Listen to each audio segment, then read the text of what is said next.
नमस्कार विद्यार्थी मित्रांनो, MPSC जागरणवर आपले सहर्ष स्वागत आहे। आज आहे 10 जून 2026 आणि आजच्या दैनिक चालू घडामोडींवर आधारित महत्त्वाचे प्रश्न आपण या व्हिडिओमध्ये पाहणार आहोत। तरी सर्वप्रथम जर आपण नवीन असाल तर चॅनलला अवश्य सबस्क्राइब करा। चला तर मग आजच्या व्हिडिओला सुरुवात करूया।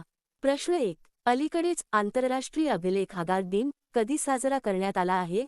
याचे अचूक उत्तर आहे पर्याय बी, 9 जून। स्पष्टीकरण: आंतरराष्ट्रीय अभिलेखागार दिन दरवर्षी 9 जून रोजी साजरा केला जातो। हा दिवस लोक, समाज आणि सरकारांना ऐतिहासिक आणि महत्त्वपूर्ण दस्तऐवजांच्या संरक्षणाच्या महत्त्वाबद्दल जागरूक करण्यासाठी साजरा केला जातो।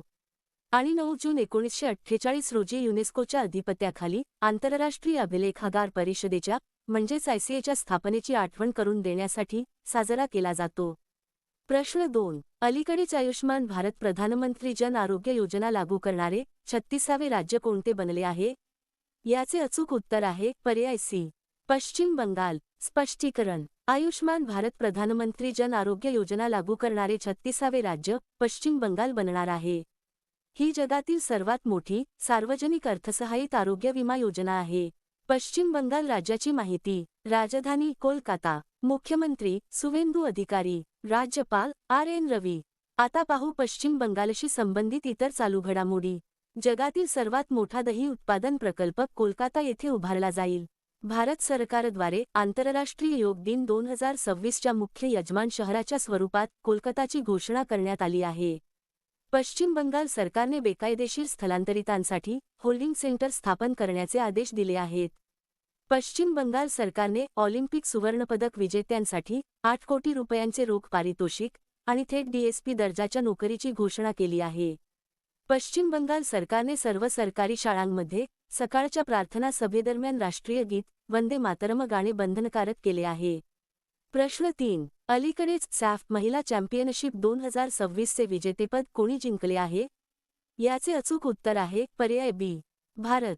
स्पष्टीकरण: अलीकडेच भारतीय महिला फुटबॉल संघाने सॅफ म्हणजेच दक्षिण आशियाई फुटबॉल महासंघ महिला चॅम्पियनशिप 2026चे विजेतेपद जिंकले आहे।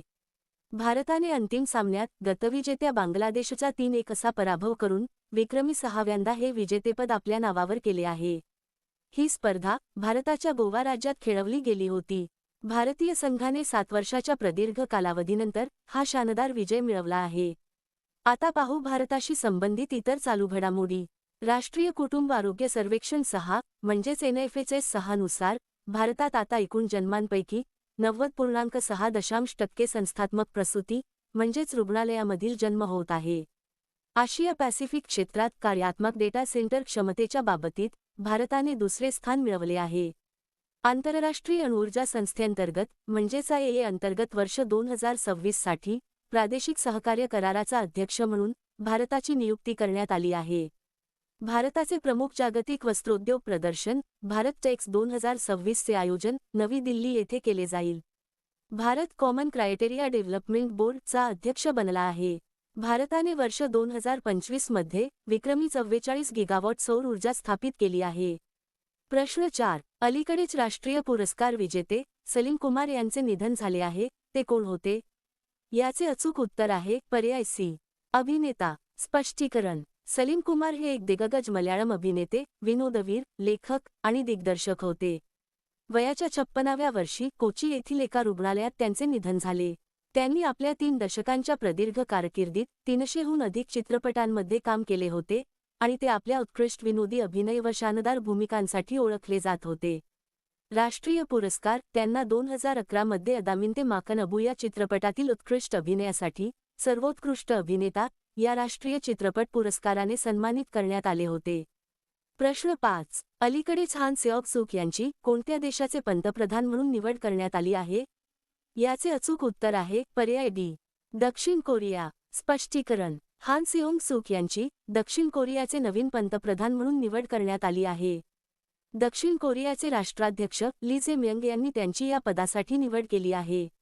जर संसदेची म्हणजेच नॅशनल असेंब्लीची मंजुरी मिळाली तर त्या गेल्या 20 वर्षांतील दक्षिण कोरियाच्या पहिल्या महिला पंतप्रधान बनतील। त्यापूर्वी त्या नेव्हर या तंत्रज्ञान क्षेत्रातील कंपनीच्या मुख्य कार्यकारी अधिकारी म्हणजेच CEO म्हणून कार्यरत होत्या। आता पाहू इतर देशांमधील महत्त्वाच्या नियुक्त्या. मेटे फ्रेडरिक्सन यांनी सलग तिसऱ्यांदा डेन्मार्कच्या पंतप्रधान म्हणून पदभार स्वीकारला. अहमदौल अमिनौलो यांची सेनेगलचे पंतप्रधान म्हणून नियुक्ती करण्यात आली. जेनेस जानशा यांची स्लोव्हेनियाचे पंतप्रधान म्हणून नियुक्ती करण्यात आली. अलिफ अली कादिम अल जदे यांची इराकचे पंतप्रधान म्हणून नियुक्ती करण्यात आली. लॉरा फर्नांडिज यांची कोस्टा रिकाच्या दुसऱ्या महिला राष्ट्रपती म्हणून नियुक्ती करण्यात आली. पीटर मॅग्यार यांनी हंगेरीचे नवीन पंतप्रधान म्हणून शपथ घेतली. रुमेन रादेव यांनी बल्गेरियाच्या पंतप्रधानपदाची निवडणूक जिंकली. प्रश्न 6. अलीकडेच फ्रेंच ओपन 2026चे पुरुष एकेरीचे विजेतेपद कोणी जिंकले आहे? याचे अचूक उत्तर आहे पर्याय बी. Alexander Zverev. स्पष्टीकरण. जर्मनीच्या अलेक्झांडर झ्वेरेव याने इटलीच्या फ्लेविओ कोबोलीचा पराभव करून फ्रेंच ओपन 2026चे पुरुष एकेरीचे विजेतेपद जिंकले आहे. हे त्याच्या कारकिर्दीतील पहिले ग्रँड स्लॅम विजेतेपद आहे. तो 1996 नंतर ग्रँड स्लॅम जिंकणारा पहिला जर्मन पुरुष खेळाडू बनला आहे. प्रश्न 7. रेसलिंग चॅम्पियनशिप 2026 मध्ये भारतीय कुस्तीपटू नेहा सांगवानने कोणते पदक जिंकले आहे? याचे अचूक उत्तर आहे पर्याय सी. सुवर्ण. स्पष्टीकरण. मंगोलियातील उलानबातार येथे अलीकडेच आयोजित उलानबातार ओपन 2026 कुस्ती रँकिंग सिरीजमध्ये भारतीय कुस्तीपटू नेहा सांगवानने सुवर्णपदक जिंकले आहे. तिने 59 किलो वजन गटाच्या अंतिम सामन्यात उत्तर कोरियाच्या प्योल्हांगचा पराभव करून हा शानदार विजय मिळवला. प्रश्न 8. अलीकडेच UN military gender advocate of the year पुरस्कार 2025 ने कोणाला सन्मानित करण्यात आले आहे? याचे अचूक उत्तर आहे पर्याय सी. अभिलाषा बराक. स्पष्टीकरण. मेजर अभिलाषा बराक यांना UN मिलिटरी जेंडर ॲडव्होकेट पुरस्काराने सन्मानित करण्यात आले. पंतप्रधान श्री नरेंद्र मोदी यांनी मेजर अभिलाषा बराक यांना हा मानाचा पुरस्कार मिळाल्याबद्दल त्यांचे अभिनंदन केले. आता पाहू अन्य महत्त्वपूर्ण पुरस्कार. एबी क्रिएटिव्ह अवॉर्ड्स 2026 मध्ये दैनिक जागरण या हिंदी वृत्तपत्राला पब्लिशर ऑफ द इयर पुरस्काराने सन्मानित करण्यात आले. अन्न आणि कृषी संघटनेच्या म्हणजेच FAOच्या अँग्रिकोल मेडलने पंतप्रधान नरेंद्र मोदी यांना सन्मानित करण्यात आले. प्रतिष्ठित 2026चा इंटरनॅशनल बुक प्राइज यांग शुआंगजी यांना प्रदान करण्यात आला. नॉर्वेकडून पंतप्रधान नरेंद्र मोदी यांना 32वा आंतरराष्ट्रीय सर्वोच्च पुरस्कार प्रदान करण्यात आला. पंतप्रधान नरेंद्र मोदी यांना स्वीडनचा सर्वोच्च सायन्स किंवा सन्मान मिळाला. प्रतिष्ठित मेटिओरिटिकल सोसायटीची फेलो म्हणून निवडली जाणारी कुलजीत कौर मारहास ही पहिली भारतीय महिला ठरली आहे.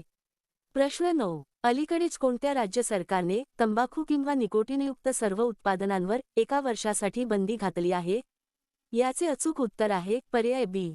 नागालँड. स्पष्टीकरण. अलीकडेच नागालँड सरकारने सार्वजनिक आरोग्याच्या संरक्षणासाठी राज्यात तंबाखू किंवा निकोटीनयुक्त सर्व खाद्यपदार्थांवर 1 वर्षासाठी पूर्ण बंदी घातली आहे. याशिवाय झारखंड आणि बिहार सरकारनेही जनहितासाठी गुटखा आणि पान मसाल्यासारख्या तंबाखू उत्पादनांवर अशाच प्रकारची बंदी घातली आहे. नागालँड राज्याची माहिती. राजधानी कोहिमा. मुख्यमंत्री नेफियू रिओ. राज्यपाल नंद किशोर यादव. आता पाहू नागालँडशी संबंधित इतर चालू घडामोडी.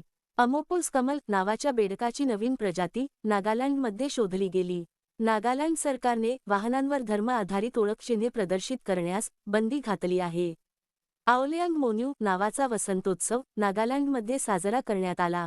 पहिल्या ईशान्य तांदूळ महोत्सवाचे आयोजन नागालँडमध्ये केले जाईल. नागालँडमध्ये पँगोलिनच्या शिकारीवर आणि व्यापारावर बंदी घालण्यात आली आहे. नागालँडमध्ये जुन्या हस्तलिखित जन्म आणि मृत्यू नोंदींच्या संगणकीकरणाची म्हणजेच डिजिटलायझेशनची सुरुवात झाली आहे. नागालँडमध्ये रुसोमा संत्रा महोत्सव आयोजित करण्यात आला. होया नागाएन्सिस नावाच्या वनस्पतीची नवीन प्रजाती नागालँडमध्ये शोधली गेली आहे.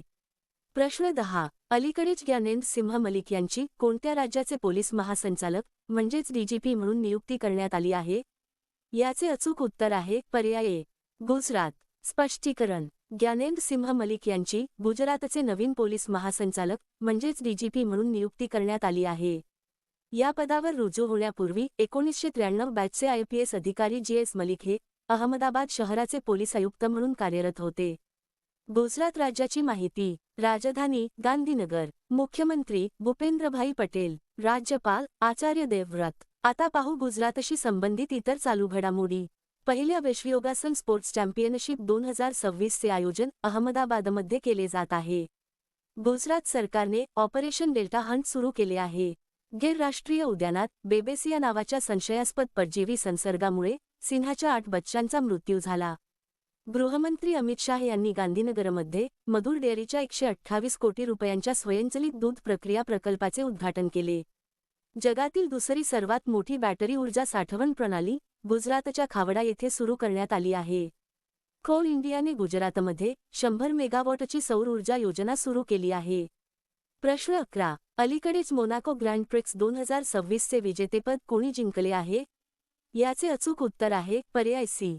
किमी अँटोनेली. स्पष्टीकरण. मर्सिडीज संघाचा तरुण ड्रायव्हर किमी अँटोनेली याने मोनाको ग्रँड प्रिक्स 2026 चे विजेतेपद जिंकले आहे. तो या प्रतिष्ठित फॉर्म्युला 1 शर्यतीचा सर्वात तरुण विजेता ठरला असून त्याने इतिहास रचला आहे. हा अँटोनेलीचा सलग 5वा फॉर्म्युला 1 विजय होता. प्रश्न 12. अलीकडेच द्विवार्षिक सराव सारेक्सचे आयोजन जपान आणि कोणत्या देशादरम्यान करण्यात आले आहे? याचे अचूक उत्तर आहे पर्याय बी. दक्षिण कोरिया. स्पष्टीकरण. दक्षिण कोरिया आणि जपानने 9 वर्षात पहिल्यांदाच संयुक्त सागरी शोध आणि बचाव सराव म्हणजेच सारेक्स आयोजित केला आहे. हा सराव जेजू बेटाच्या आग्नेयेकडील आंतरराष्ट्रीय जलक्षेत्रात आयोजित करण्यात आला होता.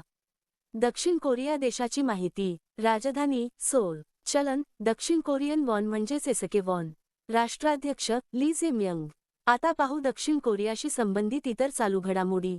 दक्षिण कोरियाचा रोबोट भिक्खू गाबी याने बौद्ध दीक्षा घेतली. डेन्मार्क येथे आयोजित उबेर कप 2026 चे विजेतेपद दक्षिण कोरियाने जिंकले आहे. अमेरिका आणि दक्षिण कोरिया दरम्यान फ्रीडम शिल्ड नावाचा एक मोठा संयुक्त लष्करी सराव पार पडला. दक्षिण कोरियाचे माजी राष्ट्राध्यक्ष यन ससूक येओल यांना जन्मठेपेची शिक्षा सुनावण्यात आली आहे. अमेरिका आणि दक्षिण कोरिया दरम्यान बडी स्क्वॉड्रन नावाचा संयुक्त हवाई सराव पार पडला. दक्षिण कोरियाच्या माजी फर्स्ट लेडी किम कियान यांना 20 महिन्यांची शिक्षा सुनावण्यात आली आहे. आता मागील व्हिडिओमधील प्रश्न. अलीकडेच कोणत्या पुरुष हॉकी संघाने अंडर 18 आशिया कप जिंकला आहे? याचे अचूक उत्तर आहे पर्याय ए. भारत. आता पाहू अत्यंत महत्त्वाचे उजळणी प्रश्न. अरुणाचल प्रदेश मंत्रिमंडळाने इनर लाईन परमिट प्रणालीला मंजुरी दिली आहे. संरक्षण संशोधन आणि विकास संस्थेचे म्हणजेच डीआरडीओचे अध्यक्ष म्हणून राजेश कुमार सिंह यांची नियुक्ती करण्यात आली आहे. उत्तर प्रदेशच्या सुरहातालला भारताचे 100वे रामसर स्थळ म्हणून घोषित करण्यात आले आहे. शुक्र ग्रहाच्या अभ्यासासाठी भारताने स्वीडन सोबत व्हीनस ऑर्बिटर मिशन बाबत करार केला आहे. तैवान भारताला मागे टाकत 5वी सर्वात मोठी शेअर बाजारपेठ बनली आहे. 39व्या राष्ट्रीय खेळ 2027 चे यजमानपद मेघालय भूषवणार आहे. अंदमान आणि निकोबारमध्ये पाण्याखाली सर्वात मोठा राष्ट्रीय ध्वज फडकवण्यात आला. उत्तर प्रदेशमधील लखनौ येथे नौसेना शौर्य वाटिका या खुल्या नौदल संग्रहालयाचे उद्घाटन करण्यात आले आहे. इंटरनॅशनल बिग कॅट अलायन्स म्हणजेच IBCA मध्ये सामील होणारा 26वा सदस्य देश सौदी अरेबिया बनला आहे. GI म्हणजेच GI प्रमाणित आल्याच्या म्हणजेच अद्रक लागवडीसाठी मिझोराम सरकारने अद्रक मिशन सुरू केले आहे. किर्गिस्तानची पहिल्यांदाच संयुक्त राष्ट्र सुरक्षा परिषदेसाठी निवड करण्यात आली आहे. भारताचे 27वे नौदल प्रमुख कृष्णा स्वामीनाथन बनले आहेत. ग्रामीण स्वच्छतेमध्ये पूर्व विभागातील पहिल्या क्रमांकाचे राज्य बिहार बनले आहे. इस्रायलने लेबनॉनच्या 100 वर्षे जुन्या किल्ल्यावर ताबा मिळवला आहे. राजीव कृष्ण यांची उत्तर प्रदेशचे पूर्णवेळ पोलीस महासंचालक म्हणजेच DGP म्हणून नियुक्ती करण्यात आली आहे. मध्य प्रदेशमधील चंदेरी येथे नामशेष होण्याच्या मार्गावर असलेला पांढरा गिधाड आढळला आहे. मुकेश सिंह यांची मणिपूरचे नवीन पोलीस महासंचालक म्हणजेच DGP म्हणून नियुक्ती करण्यात आली आहे. अधिकृतपणे अब्जाधीश बनणारे लिओनेल मेसी हे जगातील दुसरे फुटबॉलपटू ठरले आहेत. जगातील दुसरी सर्वात मोठी बॅटरी ऊर्जा साठवण प्रणाली गुजरातच्या खावडा येथे सुरू करण्यात आली आहे. केंद्रीय माध्यमिक शिक्षण मंडळाचे म्हणजेच CBSEचे अध्यक्ष म्हणून लोखंडे प्रशांत सीताराम यांची नियुक्ती करण्यात आली आहे. आता तुमच्यासाठी प्रश्न. अलीकडेच वन्यजीव गुन्ह्यांच्या व्यवस्थापनासाठी डिजिटल प्रणाली हॉक कोठे लॉन्च करण्यात आली आहे? दिलेल्या पर्यायातून या प्रश्नाचे अचूक उत्तर कमेंट बॉक्समध्ये नक्की द्या. उद्या पुन्हा भेटू पुढील भागात. धन्यवाद.